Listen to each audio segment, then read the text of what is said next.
Lecture 32, African Tricksters.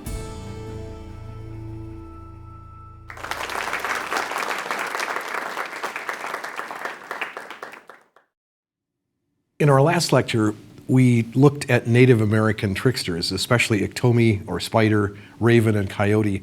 This time we want to do some of the same thing with African tricksters, talking about first how they function in their own myths, talking about some of the similarities to and differences from other tricksters that we've already looked at. And in this lecture, we'll take a look at African tricksters who are associated with animals. Next time, we'll take a look at African tricksters who have more human shapes. Many African tricksters are associated with animals. Spider is probably the most popular, but there are a lot of others featuring hare and tortoise and jackal. They're similar to Native American tricksters with the possible exception that there's a little less sex as a motivation in African tales. That, as we saw last time, is a very huge one for Native American tricksters. As a culture hero, tricksters are also more likely to serve as intermediaries between humans and one or more sky gods. And that makes them a little bit more like Hermes or Enki in the old world than like Coyote or Raven in the new. Otherwise, they look pretty much like their counterparts in other cultures. We've already quoted Evans Pritchard in his book, The Zandi Trickster, as his description of what an African trickster looked like. And he says, "The trickster is a monster of depravity, liar, cheat, lecher, murderer, vain, greedy, treacherous, ungrateful, a paltroon, a braggart," which sounds pretty much like all the other tricksters we've looked at. But Evans Pritchard also points out the other side of the trickster. As he points out, Zandi parents tell trickster stories to their children, and because there's a really appealing side to the trickster too. So he says the appealing side involves his whimsical fooling, recklessness, impetuosity, puckish irresponsibility, his childish desire to show how clever he is, his total absorption in song and dance, his feathered hat, and his flouting of every convention. As we've seen, it's this unusual combination of characteristics that allows a trickster to be simultaneously a culture hero and a buffoon. African tricksters are culture heroes. They do contribute a great deal to their cultures by way of agriculture or gender roles for husbands and wives, child rearing, the creation of rain to allay the scorching heat of the sun. And like other tricksters, they don't do this from altruism, but from whim, from impulse. They just do what they do because that's the way they are. Some people have even suggested that the African trickster is willing to help others just to show what a big shot he is.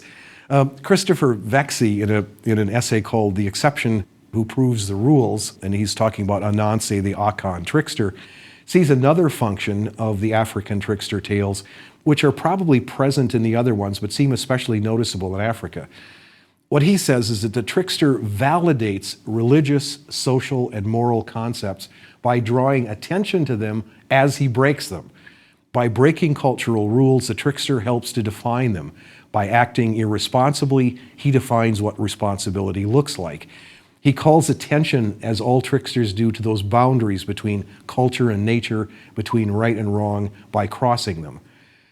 What he's doing is partly suggesting that trickster myths gives really highly structured societies a chance to relax a bit. Paul Radin said the same thing about the Winnebago cycle we looked at a couple of lectures ago. And as he points out, in a very organized and rule-bound culture, the opportunities have to be provided to let off steam. People on the bottom end of the social pyramid need once in a while to get out from under the yoke. In our own tradition, in the Western world, we had medieval holidays that did this. The Feast of Fools or Twelfth Night were times when the entire social structure got stood on its head so that the most suppressed people could be lords for a day. Mardi Gras still has remnants of this kind of holiday in it. And Radin suggested that the Winnebago cycle gave the people a chance to laugh at their own rules and taboos, but to laugh at them in a safe way because they weren't breaking the rules themselves. And in the stories, when Trickster breaks them, he invariably gets punished. But everyone hearing the stories can vicariously break the law, can follow the impulse, can imagine what it would feel like to do what one wants as one jolly well pleases. All trickster myths probably have some of this in them. But Vexi says that in telling these stories, Africans could hold up their most important beliefs to critical scrutiny to test them, to see what it feels like to doubt them. And in subjecting these beliefs to doubt, they were preventing their own allegiance to them from becoming habitual or blind or something one takes for granted. You can, in fact, strengthen your allegiance by subjecting it to doubt and then reaffirming that belief. Robert Pelton, in a book called The Trickster in West Africa, draws on the work of Victor Turner to explain how he sees trickster myths functioning in African life, and also to explain why so many African tricksters wind up as animals. Pelton says that every trickster tale follows the same pattern that an initiation rite does. It's always marked by separation, and then a time in a liminal state, some in-between place, and then a return to the social order, coming back with new roles and responsibilities. As he points out, that liminal in-between space always occurs in initiation rites in nature, away from cultural definitions from which one is temporarily separated. And so it features beasts and birds and vegetation and animal masks and bird plumage and garments made of leaves and grass. In an initiation rite, the initiate's sense of structured cultural life is snuffed out by nature, at least for a time. And that's why, he says, so many tricksters show up as animals, because the animal trickster represents that liminal state between the old and the new, between being a child and being an adult.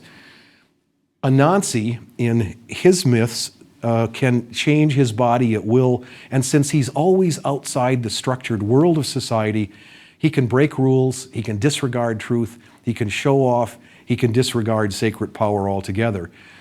But in virtually all myths, he winds up as a culture hero at the end, recreating culture just as the initiate returns to the structured world with new roles, new understanding, and new responsibilities. So Pelton says, every retelling of a trickster myth recreates for the listener this liminal state, which may lead initially to confusion or destruction, but which winds up recreating the world. As Pelton says, that the liminality that's made available by the trickster in every one of his stories loosens all the cultural structures so that they could be recreated in new ways. We can illustrate all of this with some African trickster tales. The first one comes from the Yoruba people of Nigeria and Benin, one of whose favorite tricksters is Ajapa, the tortoise. A tortoise may seem like an odd choice as a trickster, but he does have longevity. He has an apparent deliberation, which suggests a kind of wisdom about what he does. And as the people say, carrying around one's own invincible armor on one's back in a hostile world is not a bad idea. In the Yoruba myths, he's also an irresistible singer, and he can mesmerize his dupes with wonderful songs. In oral performances, of course, the bard would have to be able to sing these songs as well as the tortoise does himself. In this story, Ajapa isn't a culture hero at all. He's just a trickster who overreaches and gets tripped up. So this story was probably told as much for humor as for anything else. The kind of story that we looked at in our last lecture when we found Iktomi sleeping with his own wife by mistake. But this one has a couple of added dimensions which we'll get to. In this story, Aja, the dog, falls on hard times. He loses everything, including his farm, and he can't support his family anymore. But he comes up with a plan to take care of this. He ranges far and wide, stealing just a yam or two from many rich people's farms, just enough to keep his family alive. He figures that the farmers won't notice a yam here and a yam there. They probably won't even notice in these massive fields. And even if they do, 1 or 2 yams isn't enough to try to catch the culprit. He hasn't lost enough yams to make it worth his while. But it works for Aja, and his family winds up getting sleek and fat and healthy looking to the amazement of all of his neighbors. One of his friends is Ajapa the tortoise, and Ajapa the tortoise is really curious about how he's working this, how Aja is making this work, not only because he is just curious and wants to know, but also because he'd like to get in on that same deal himself if he could. Reluctantly, the dog finally agrees to take Ajapa with him on one of his yam stealing raids. The dog, Ajah, takes 2 yams, one from widely separated areas, and then prepares to go home.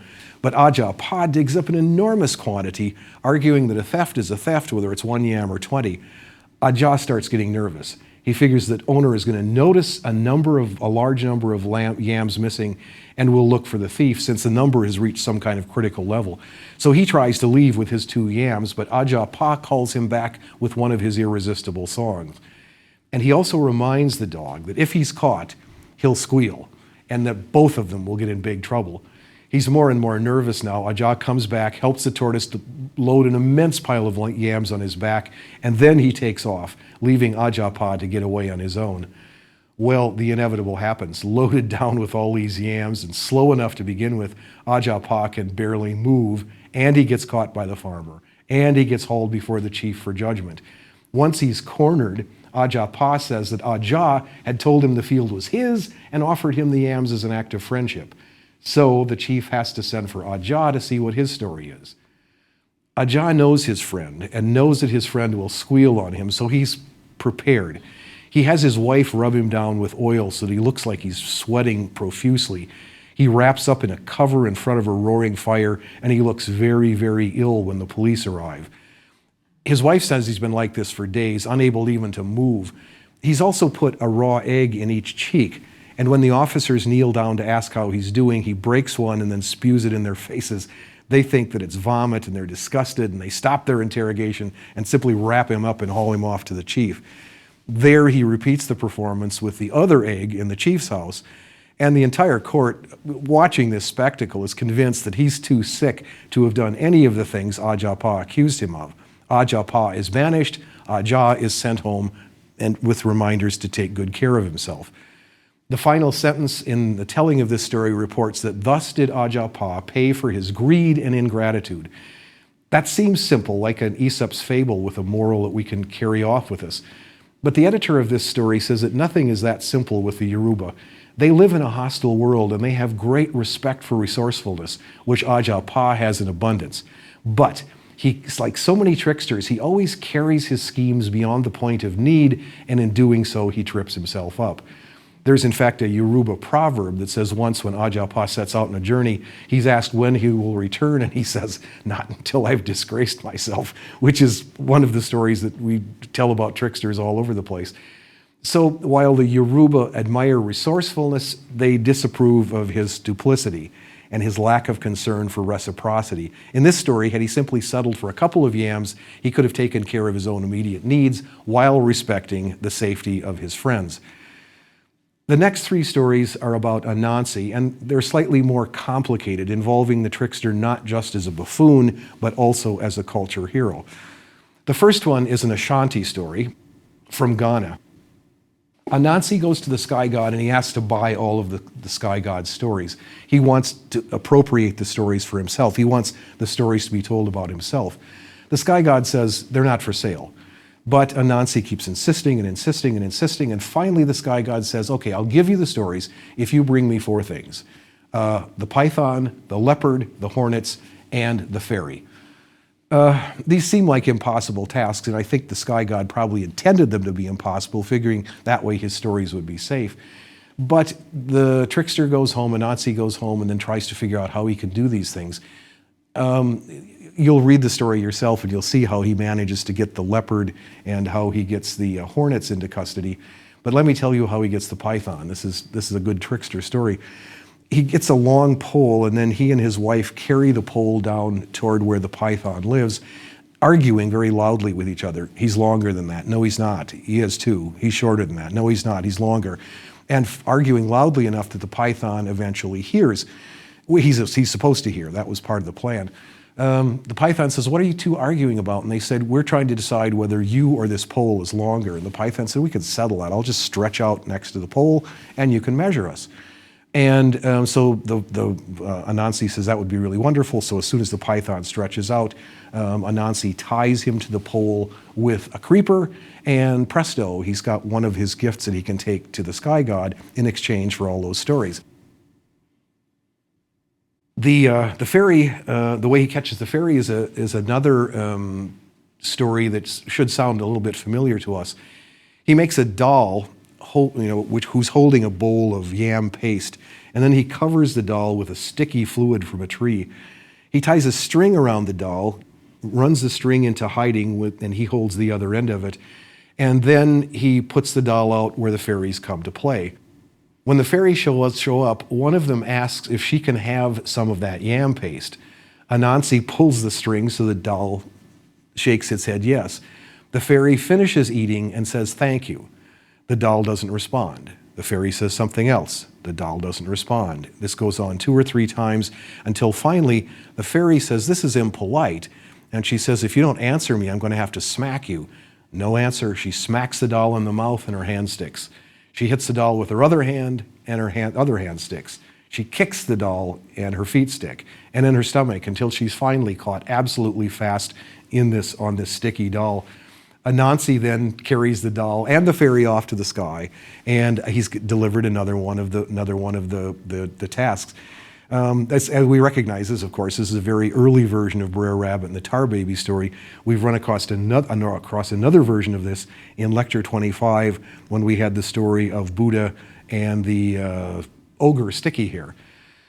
When he delivers these 4 things to the sky god, he throws in his mother as a bonus gift. And the sky god says, okay, you've done it all. So he gives all of his stories to Anansi. From that time on, for the Ashanti, all stories of this kind are called Anansan. They're called stories of the spider.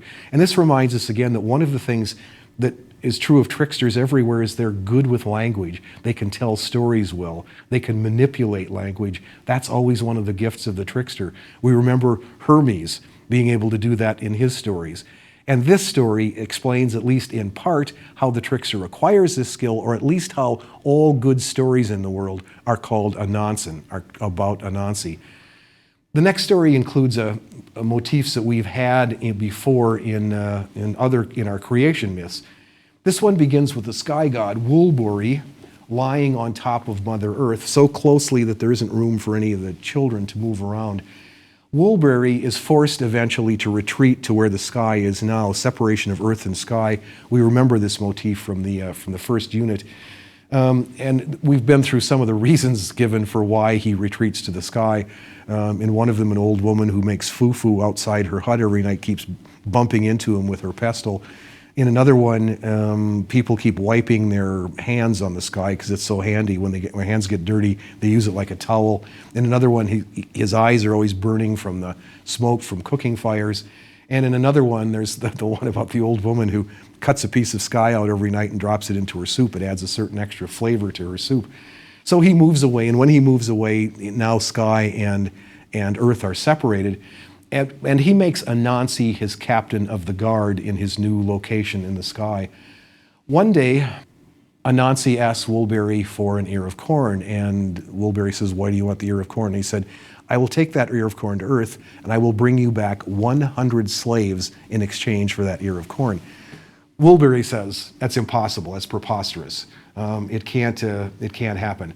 But he gives them the ear of corn anyway, and then Anansi goes to Earth, and we'll find out what happens. On Earth, Anansi comes to a village, and he announces that he's on an embassy from Woolbury. The ear of corn is his surety, which must be carefully guarded while he sleeps. In the middle of the night, when everyone else is asleep, he gets up, gets the corn, feeds it to the village fowls, and then in the morning he says, well, I need my ear of corn back now. Of course it's gone, and the villagers are horrified to discover that it's been eaten, since that was a surety from the sky god himself.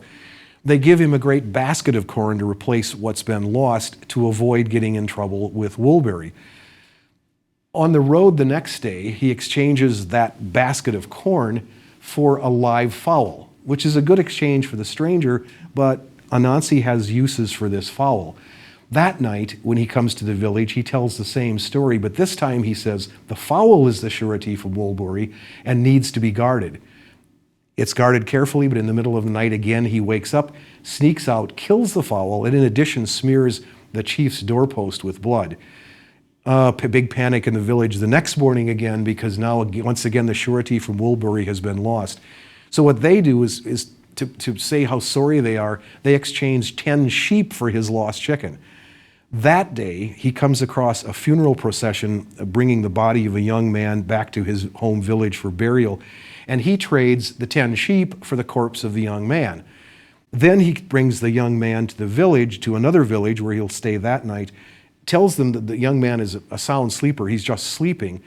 But that boy, that sleeping boy, he says, is the son of Woolbury, and so he needs a bed in which he can sleep. He eats enough that night for 2 of them. When the villagers bring food for them, he eats enough for 2 to convince them that that young man woke up long enough to eat. And then in the morning, he says, since this young man is such a sound sleeper, he asks the chief's son to go in and wake him. And he said, you may have to flog him since he's such a sound sleeper. The boy, of course, fails to waken him because he's trying to waken a corpse. And when Anansi goes in to look for himself, he says, oh no, oh my gracious, you have killed Woolbury's son, you have flogged him to death. This is the greatest panic that he's run across in a village yet. But Woolbury calms them, or Anansi calms them. He says, I'll take the blame for the death myself. He said, I won't blame any of you, but please, in order to allow me to verify my story to Woolbury, please send 100 young men with me to go and help verify the story. They are grateful that he's going to take the blame for himself. They send the 100 young men. He takes them to Woolbury as slaves, and his mission is accomplished. Anansi's fame in the sky is greatly enhanced by this exploit. Everybody is really impressed with what he has managed to do. And he's so impressed with his own cleverness, he's overheard to say once that he thinks he's probably as wise as Woolbury himself. Woolbury is annoyed at this, and he decides to teach him a lesson. He calls for Anansi one day, and he says, I want you to fetch me something.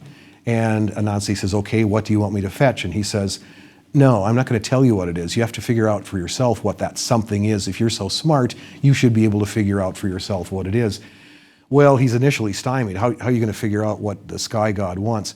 He goes to Earth, and when he goes to Earth, he calls all the birds of the world together, and he takes one feather from each, and he makes for himself this magnificent robe, making him look like the most exotic and beautiful and strangest bird that's ever been seen in the world. Then he goes back to the sky, to Woolbury's court, and there he sits as this strange, exotic, beautiful bird sitting in a tree in Woolbury's court. Everyone says, what kind of bird is that? And everybody says, I don't know, I've never seen a bird like that before. And then someone says, well, Anansi would certainly know. Why don't we call him? And Woolbury says, we can't because he's off fetching me something. And everybody says, something, what is he supposed to fetch you? And he says, he doesn't know this because I haven't told him. What he's supposed to fetch me is darkness and the moon and the sun. Well, Anansi has now overheard this, and at least he knows what it is he's supposed to look for. So we're not told in the story how he gets these things, but he later shows up at Woolbury's court with a large bag. Woolbury says, have you fetched something? In answer, Anansi opens the bag, releasing darkness. Now no one can see anything. Then he opens the bag again, this time releases the moon, and now everyone can see a little. Finally, he lets out the sun. Those looking at him, we are told, looking straight at him when the sun came out of the bag, were made blind. Those who were looking at him askance, that is, looking at him sideways or with one eye, were blinded in one eye. And those who were blinking or had their eyes averted kept their vision. And thus, it is said in this story, blindness came into the world because Woolbury wanted something. This is a trickster story that has all the right elements in it. It has the cleverness of the trickster and the idea of the trickster as a culture hero, because it explains how the sun and the moon and blindness came into the world. It also has an additional feature that spider who becomes a bird and then travels to heaven is also a shaman story who in similar ways made the same journey to acquire his sacred status and brought back gifts for humans, creating in the process the world in which we still live, quite often disguised, we remember, as a bird. One last Anansi story. This one he meets outside, or he meets a man called Hate to be Contradicted. Hate to be Contradicted is a man who lives outside the village. He lives all by himself. He's not a member of the community. Various people stop by to see Hate to be Contradicted, and the same set of events occurs every single time. Inevitably, they will sit down under a palm nut tree, and a few palm nuts will fall down, and the visitors will say, oh, your palm nuts seem to be getting ripe. And then Hate to Be Contradicted tells this story. He says, when they ripen, they invariably ripen in bunches of 3. And when 3 bunches fall down, I boil them to extract the oil, and I get enough oil from those 3 bunches to fill 3 water pots full of oil. Then I take them to Akasi, and at Akasi I sell the oil and I buy an old Akasi woman.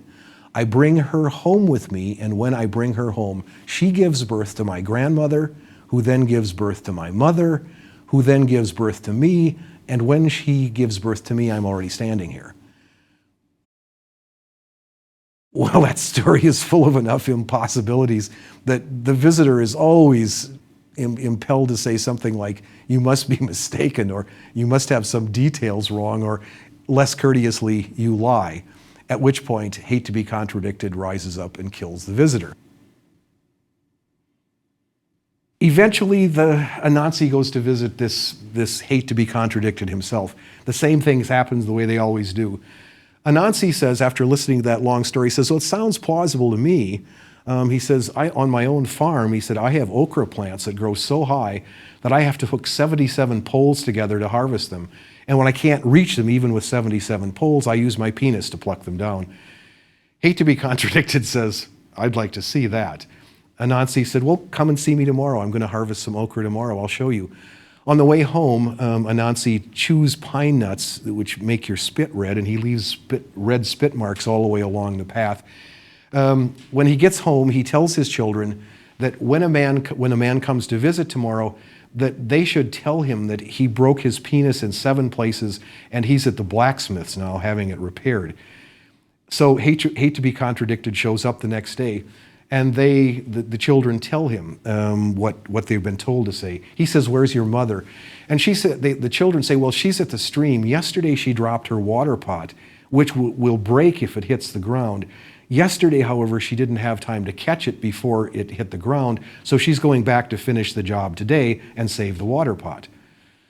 Hate to Be Contradicted takes this in too and doesn't say anything. But when Anansi returns, he is served a meal made up of a soup that is so full of hot peppers that the guest gasps and cries out for water. Anansi's son says, well, getting water is not as easy as it might seem. The water pot has 3 different kinds of water in it.